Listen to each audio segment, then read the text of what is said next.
ولما جاءت رسلنا إبراهيم بالبشرى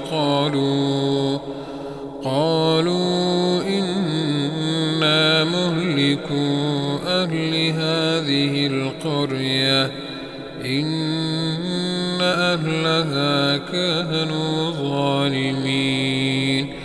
قال إن فيها لوطا قالوا نحن أعلم بمن فيها لننجينه وأهله إلا امرأته كانت من الغابرين.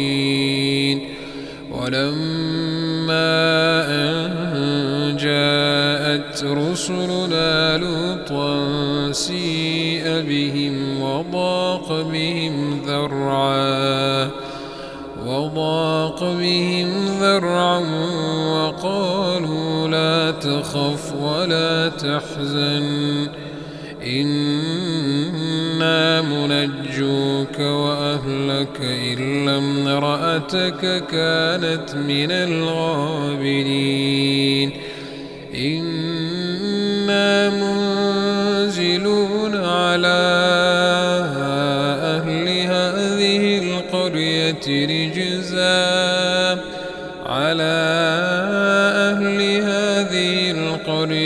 رجزا من السماء بما كانوا يفسقون. ولقد تركنا منها آية بينة لقوم يعقلون.